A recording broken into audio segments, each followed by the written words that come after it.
Welcome to FLUXEDO Junction. I'm Scott Kukler. Each episode we bring you the best music of all genres from throughout the world, and this week we'll be speaking with guitarist Johnny Echols of the legendary band Love. He's preparing to go out on the road with members of the band Baby Lemonade as Love Revisited, and we caught him shortly after a show at the Chapel in San Francisco on a double bill with the Seeds. Let's get things started with the classic Alone Again Or from the album Forever Changes by Love, here on FLUXEDO Junction.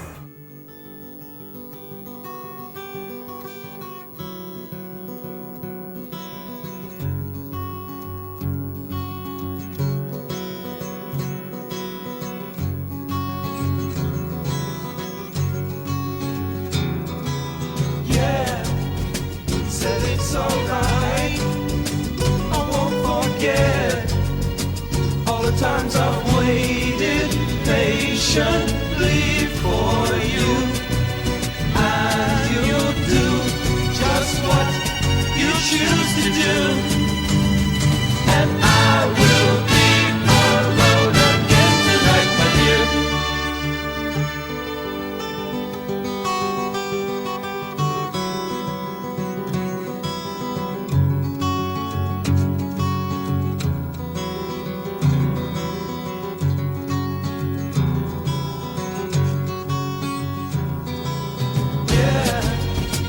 Heard a funny thing.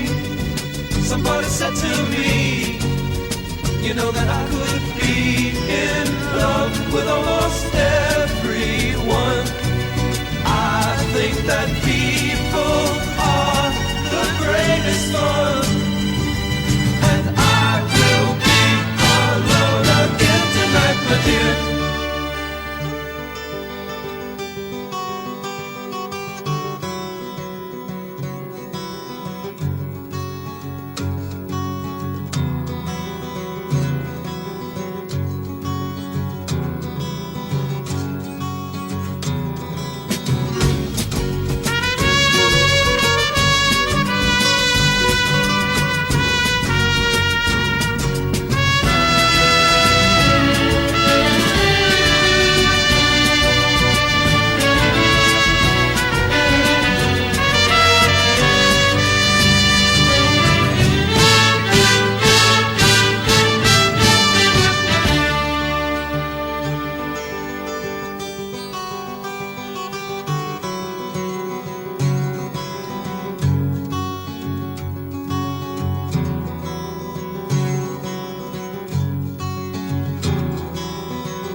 Somebody said to me, you know that I could be in love with almost everyone. I think that people are the greatest ones, and I will be alone again tonight, my dear.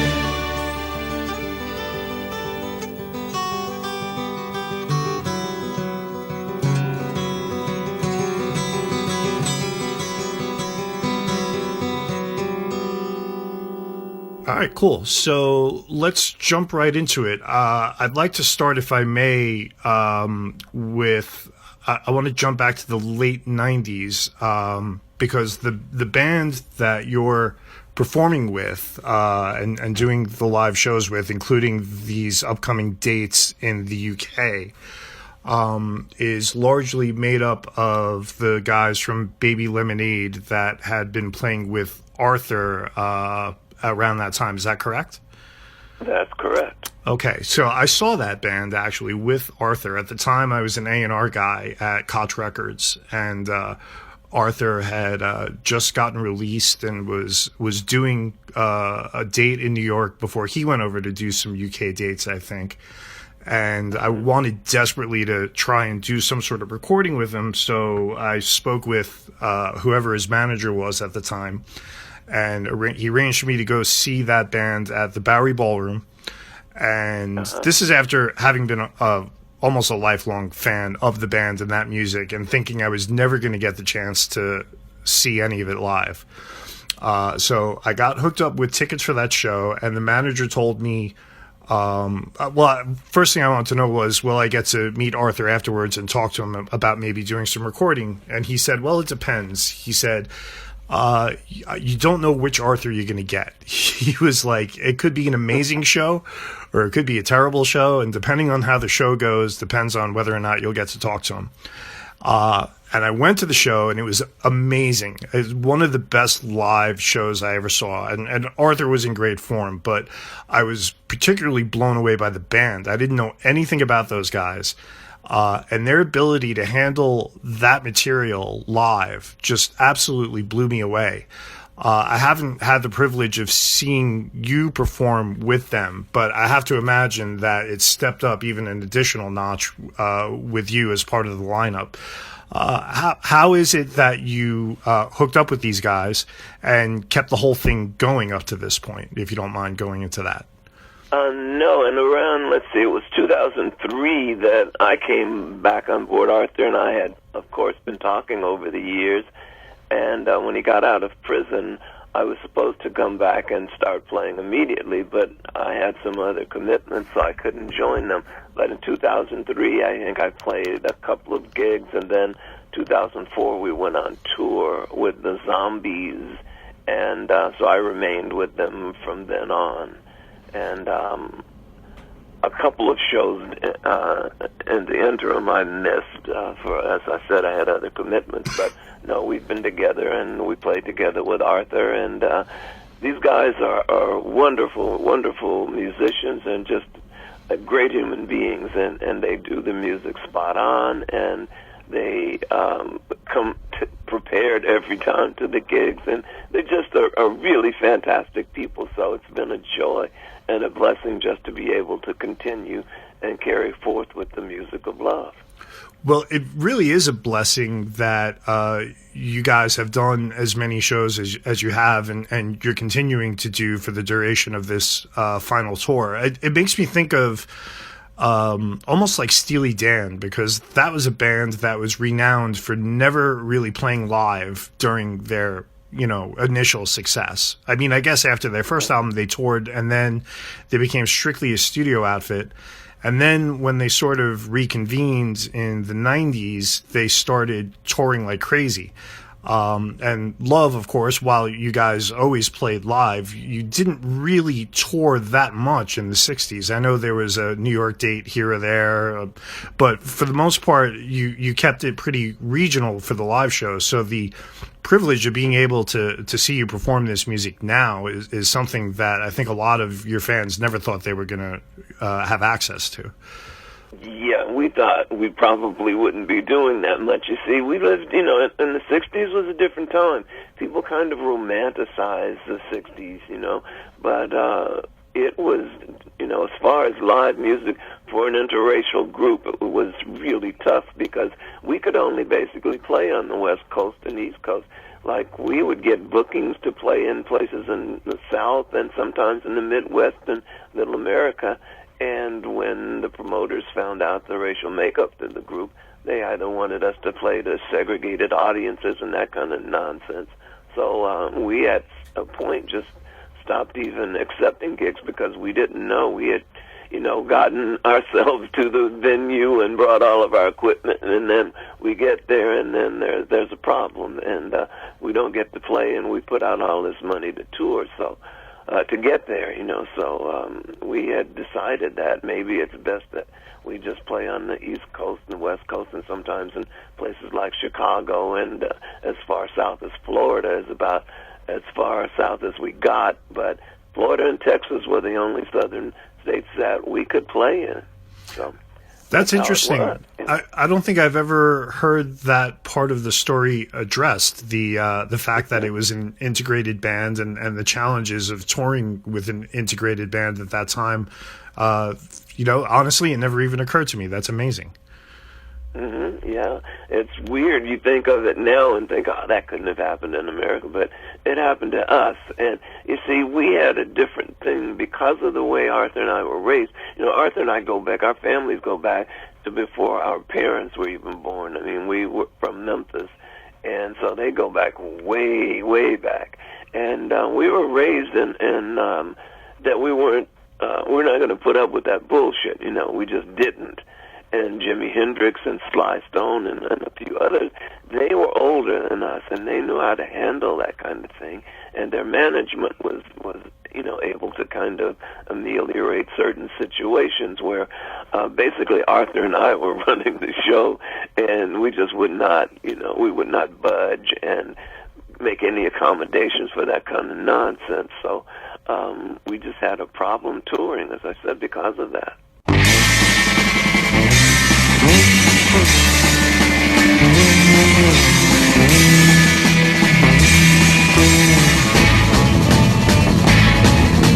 When I was a boy, I thought about times I'd be a man. I'd sit inside a bottle and pretend that I was in a can. In my lonely room, I'd sit my mind in an ice cream cone.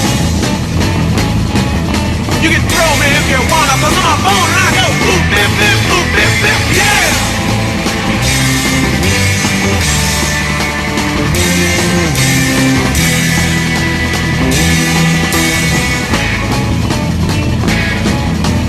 If I don't start crying, it's because that I have got no eyes. My Bible's in the fireplace and my dog lies hypnotized. Through a crack with light, I wasn't able to find my way.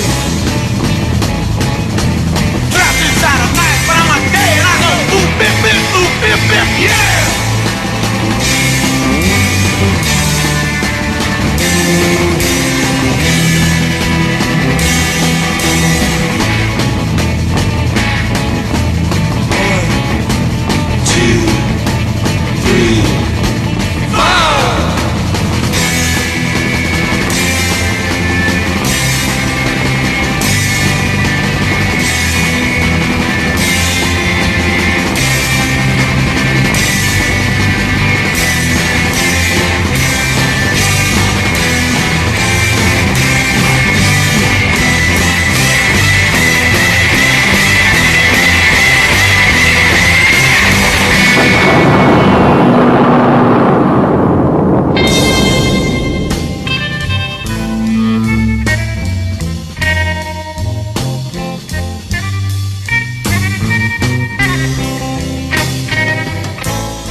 What exactly was the dynamic with regards to the, I guess, what people would consider the classic lineup of Love?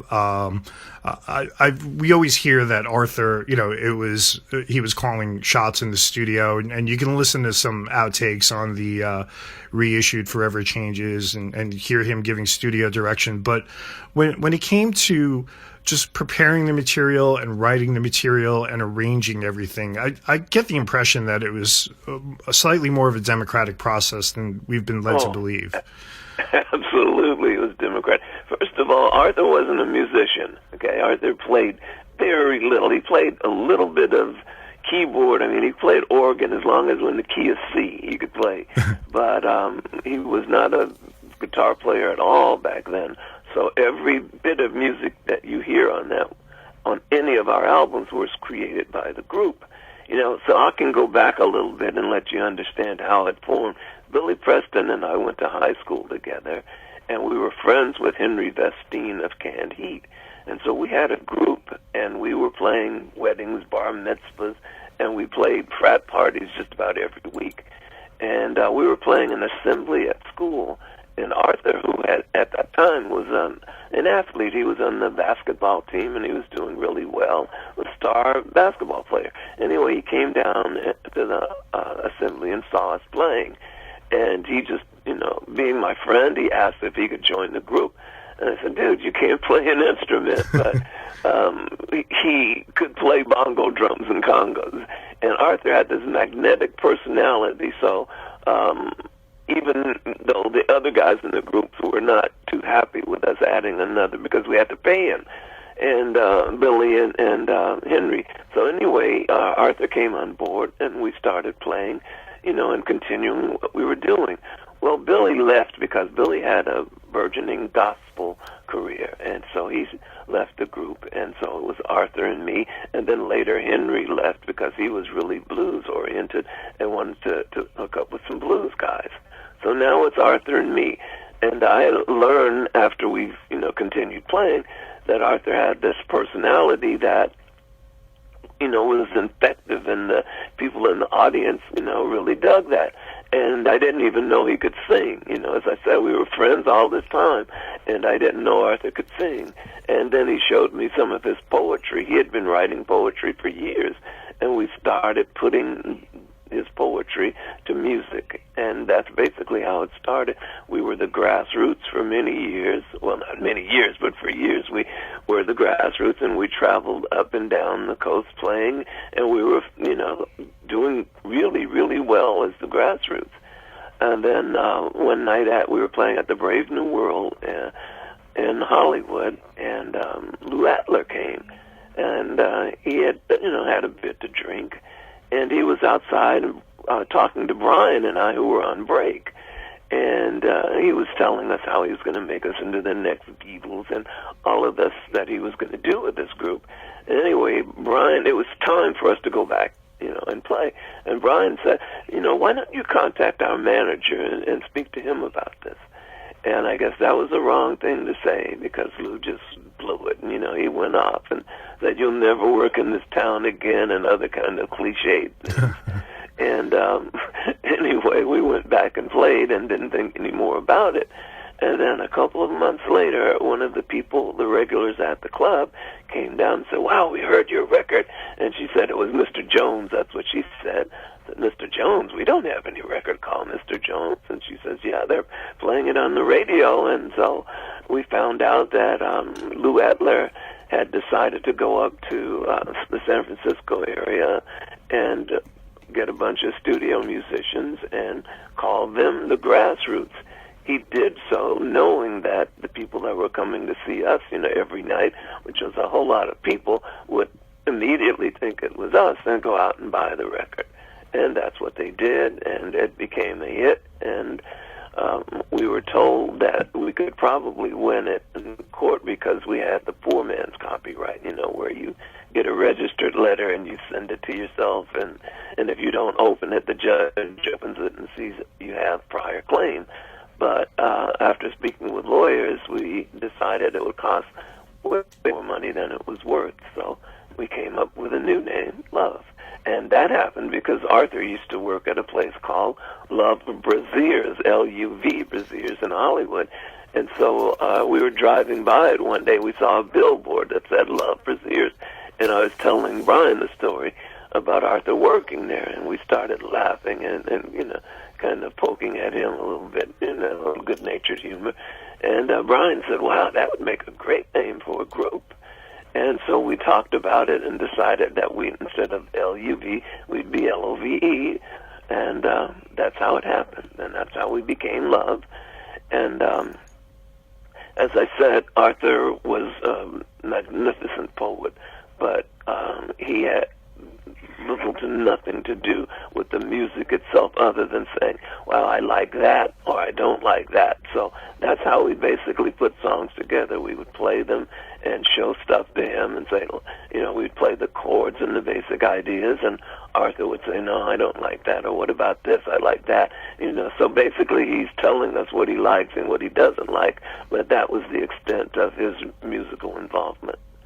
This story you tell of the band name getting stolen out from under you, basically, is more common than people probably realize. I've heard this kind of story before, whether it was with Fleetwood Mac or whatever. I've heard time and again people tell me the story of, this other band went on the road with our name, and then we had to fight to get it back. And it seems like it's because at that time, I guess, the music industry was divided up more regionally, I think, than it is now. I mean, you could have a huge hit record in Philadelphia, and nowhere else, That's correct. Yeah. It would be easier to rip off that band. Oh, well, they have a hit in Philadelphia, rather than sign them and bring them over to LA. Let's just put another band together with the same name. Yeah, they did that often. They did that, and there were shady agents out there, So we can't plead innocence in this because when we were playing, there were agents that would book us as Booker T and the MGs, or this is the Henry Vestine version of when we were called the LAGs or the American Four. Anyway, he would book us as these different acts, and so we would go and play, and the people back then, because rarely did those groups appear on television or something, so it was easy to get away with doing that. So that was just the way it was. You want, to earn a living playing music, you kind of had to put up with a lot of stuff. So, we played nightly, we played sometimes after hours clubs or whatever in order to, support ourselves musically, and so we went along with some of the agents' kind of shady, practices. I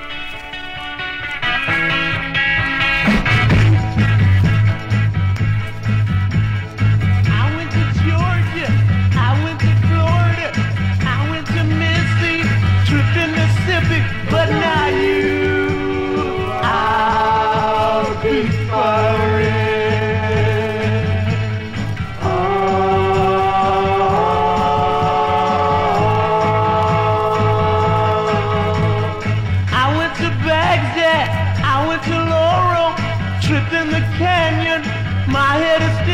But now I'll be following.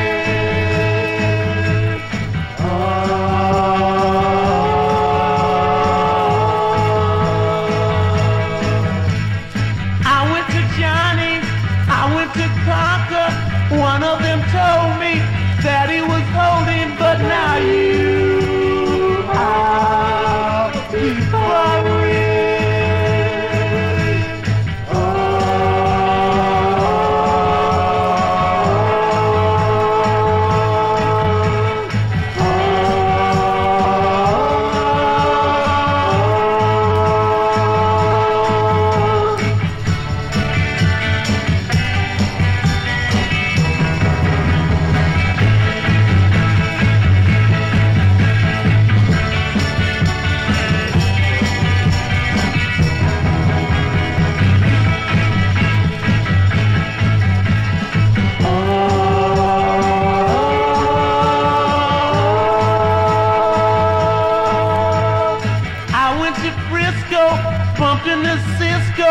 He had a shoebox behind his icebox, but now I'll be following.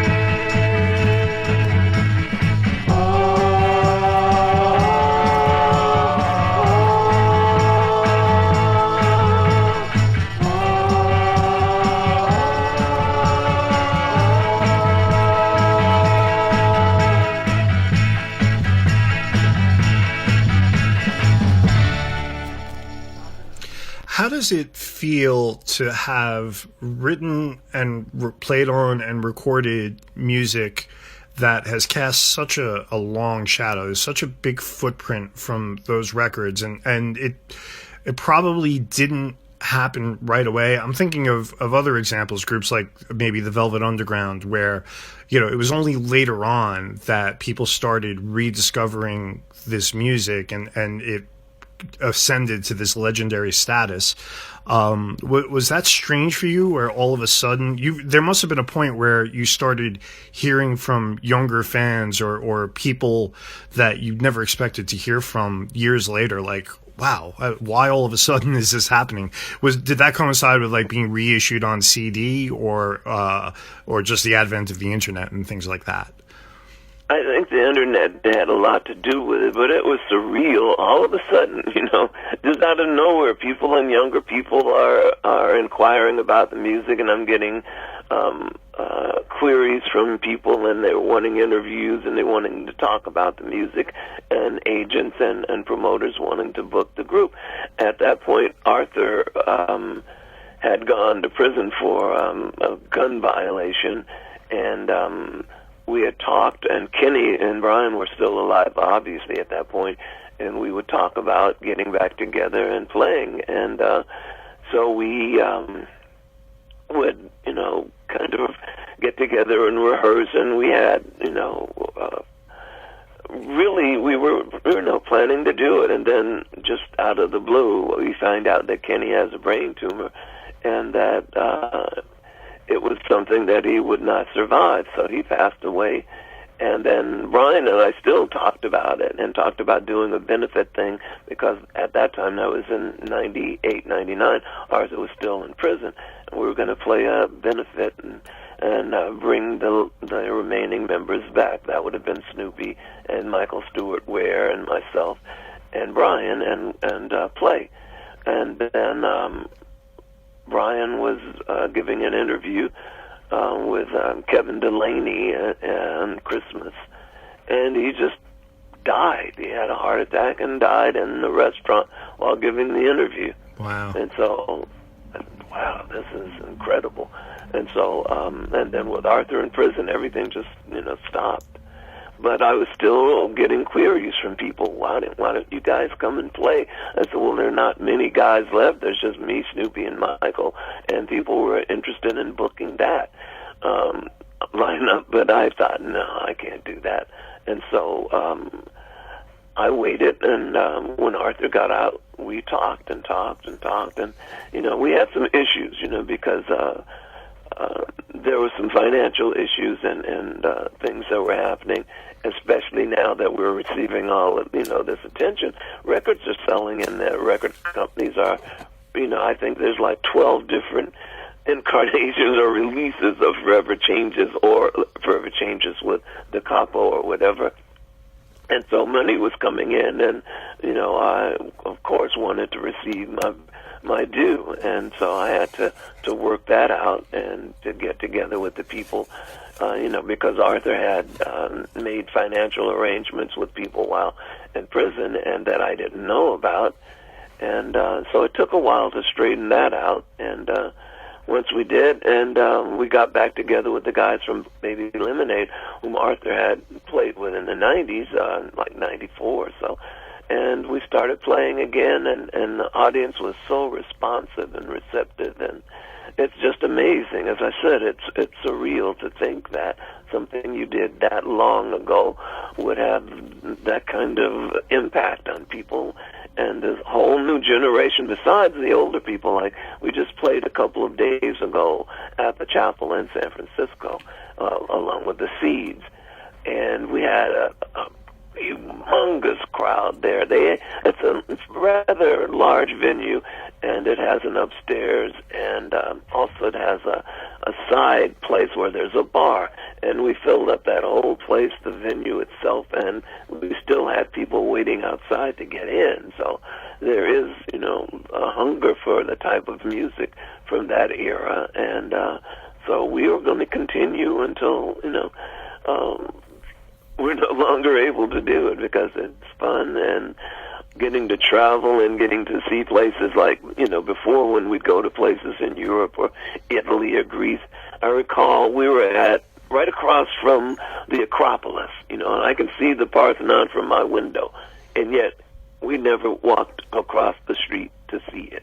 And that's how it was with musicians, Yeah. You'd go to a place, you'd go to Paris, and you'd stay in your room until it was time to go back to the airport. Well, that's not the way we do it now. I'm with Georgiana, my wife, and we, when we travel, we get to play tourists too, and we walk around the city and meet the people, and, so it's just really a blast. And I'm getting paid for it too, so hey. Nice, that's always a plus. Really.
Do you mind if I ask you a specific guitar-centric question? I'm a guitar player and a guitar teacher myself, and I've always, with my students, I try and stress the importance of rhythm guitar as much as I can. I mean, I can play decent lead, but I prefer to play rhythm.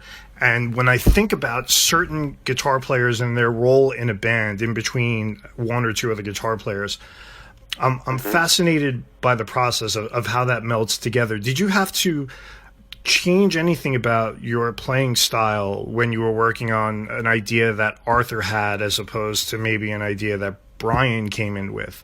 What was required of you rhythmically or just in general? Well, you see, when I started playing, guitar players were not specialized. I mean, we played everything. So, I learned from my first teacher was Adolph Jacobs. He was with the Coasters, and so it was always you're supposed to showcase the vocalist. So you do whatever you can to make the vocalist look good, and so that was a philosophy that I kept.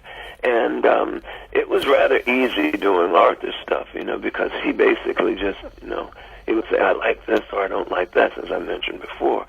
But Brian, his stuff was a whole other story, because Brian played guitar himself, and he had, his ideas of how he wanted his songs to be. But the thing was, Brian's songs were not necessarily commercial. They were very good songs, and I loved them, but many of his songs just could not get any airplay. So we had to work very, very hard and had to go up against him and fight him, like Alone Again, which is a major, major song. Now that song has been covered countless times and earned substantial amounts of money. Well, when we initially went into the studio to do that, Brian and I were going to play banjos. I mean, I was going to do the opening, I was going to do that on banjo. So we rented banjos and get to the studio because, we're naive and we're kids, thinking, banjo's the same as guitar. And we can finger pick guitar, so we can do it in a band. Well, it's not the same thing at all. And we sounded horrible, so we almost just cut the song and decided not to do it. But I was over in the corner just noodling, warming up, and the guy that arranged the album, David Angel, who's a magnificent musician, he heard me playing, and he said, wow, I love those Spanish riffs, people call it flamenco, but then what I'm playing is actually just Spanish riffs, and they're warm-ups. So he said, why don't we do that? And Brian says, why don't we change the flavor of it from kind of a bluegrassy, banjo-centric song to a Spanish song? And so he went to Brian and proposed that to him, and Brian was having none of it. He just didn't want to do that. So he said, come over and listen to Johnny play this riff. So I played the intro that we would have played on banjo, slightly different than Brian played it. And Brian came along and said, yeah, okay, let's do that. And so we sat down, and probably 45 minutes later, we'd come up with a different version of it. And David was the guy who came up with the idea of adding that trumpet part, which really makes the song for me. Oh, yeah. And we put that together in probably about an hour and a half. We had it. And Arthur wasn't even in the studio that day, so he had never heard it. And so when he came in and heard the backing tracks of that, he just loved it. And it just grew from there. And we recorded the vocals on it. And the rest, as they say, is history. The song just became really had a major impact. It was in the 90s, it was a Miller beer commercial, and so that is really, really lucrative, and it got a lot of airplay from that. And that alone, put love back in, kind of the forefront of, people's in the industry's minds, and so they were, kind of considering us even from that. So you never know, serendipity, I guess. How would you, if you don't mind my asking, how would you rate Brian as a guitarist, instrumentally? And I don't even necessarily mean lead guitar, just in general. What could you rely on him for? Brian was really a good kind of a finger-picking kind of, what would I call that? He was basically a rhythm guitarist. That's what he did. He was chord-centric. That's the kind of thing that he was, really interested in doing. And he liked people like Jimmy Rogers and Delmore Leonard and these old country bluegrass players. So those were his influence. But at the time, I would say Brian was an intermediate guitar player. I'll put it that way. So being that, I had been playing since I was like 12 years old, and so I had taken lessons from Lorindo Almeida and from Adolph Jacobs, and Barney Kessel even gave me lessons. So wow. I had become, a working studio musician when I was about 15, 16 years old. So I had, chops to do the stuff. So most of the guitar work on those albums is me overdubbing different parts, and then you'll hear Brian fingerpicking on certain songs, like on The Castle and a couple of others. But other than that, most of the guitar parts you hear are me overdubbing them. And but later on, Brian became a really, really fine guitarist. After sometime in the 90s, I came back from New York, where I was working as a studio musician, and heard him playing at a small club, and he really was impressive. So. And what about Arthur? Did he play guitar much in the studio on any of those tracks? He played on none of them, except on, on the first album he played, I think it was My Flash on You he played, and on Da Capo, he's the guy in the beginning of Revelation. Da-dum, da-dum, da-dum, da-dum. He's playing from E to A. That was him. And then I took over later on in that song and played different, kind of leads and different things. But the song had been our signature for a long time because it was an extended jam, and initially that's what we did, kind of like jazz musicians, where everybody gets to stretch out and do long solos, and so that was one of our signature songs. But Arthur wasn't, as I said, he wasn't at that time interested in becoming a musician. He was a poet, and that's what he did. He was a poet and a fine vocalist, but his guitar playing left a lot to be desired, I'll put it that way then. But then later on, he became somewhat proficient, but he never was, what one would call a guitar player. He was just a guy that had a guitar. Did you personally, as a lead guitar player, feel competitive with anyone in particular at the time, any of your contemporaries, or were you just operating in a vacuum? No, it was really, that was one of the things, the reason we did the song Your Mind and We Belong Together is because and also House is Not a Motel, we were trying to, because I was, thinking, well, I can play, guitar players have this kind of attitude, like gunslingers, and they go into places like, we played with the Iron Butterfly and Danny Weiss at the time, and I had this rivalry going, and or Neil Young would often come up on the stage and play with us, and then, so you would try to outdo each other on solos. So yeah, I definitely wanted to kind of showcase my playing and stuff and kind of step it up, and because you had all of these guys that were considered gods, Eric Clapton and Jeff Beck and Peter Green and all of these people. So yeah, I wanted to kind of join the club, and so that's why we did a couple of those songs that were guitar centric that allowed me to stretch out and play longer solos. But so yeah, we had that rivalry. You call it a friendly rivalry now, but back at the time, guys, you did your thing and you wanted recognition for that. So yeah, we had definitely. Well, listen, I could go on all day. I don't want to take up too much more of your time. I really just have one more question for you. Whenever I hear something that's heavily influenced by love, whether it's Belle and Sebastian, or even there was that Madonna song, Beautiful Stranger, that definitely had a lick right out of your songbook. Pretty, yeah. So how aware have you been whenever a contemporary artist is doing something that's influenced by you guys? Is it obvious to you? Do you hear it a lot? Because I do. Oh, yeah. A lot of times I do. Now, that's the thing is, summer before last, we played at Sefton Park in Liverpool, and I think we had close to 90,000 people show up.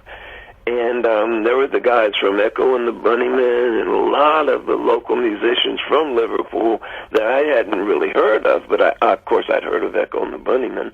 And there were a couple of other groups that had done well with records, and that's the reason we were there. So they invited me to come over and play with all of these people, and so we did songs from Forever Changes and a couple of other love songs. And these guys were amazing. They knew the stuff, they knew the songs, and I just walked into the rehearsal place and they had the charts there, and we were able to run through it just like that. So I know that the influence from listening to them talk and the deferential treatment and all of that. These guys are, contemporary artists who are doing well, and they kind of deferred and talked about the influence that Love's music had on them. So I was rather, impressed by the fact that all these years later that there are musicians that are, honing their skills by going back and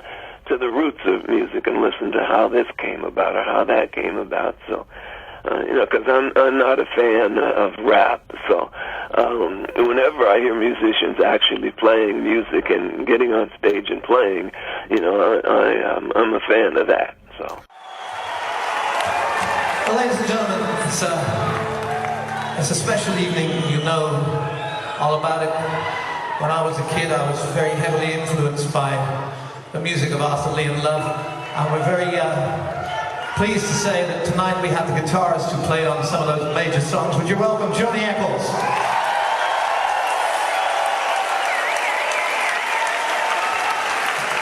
I didn't hear that. Say it again.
Well, Mr. Echols, it's been an absolute privilege to speak with you. I really appreciate your time, and just thank you so much. We're looking forward to more live shows, and anything else you might have coming up, please let us know, and we'll have you on again. Thank you so much. Absolutely, thank you. And that's it. Thank you to Johnny Echols for joining us. All of the information about everything he's got coming up is on the website for Love Revisited. It's www.love-revisited.com. Once again, www.love-revisited.com. That's where you'll find all the information about all of their upcoming dates. The first of those shows seems to be June 26th of 2019 at the Newport Isle of Wight at Strings Bar and Venue.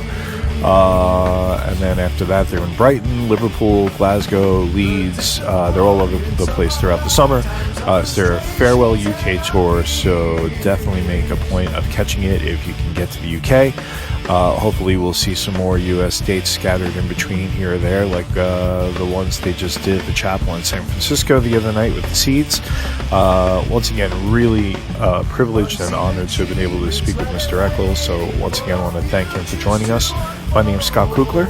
We'll see you next week.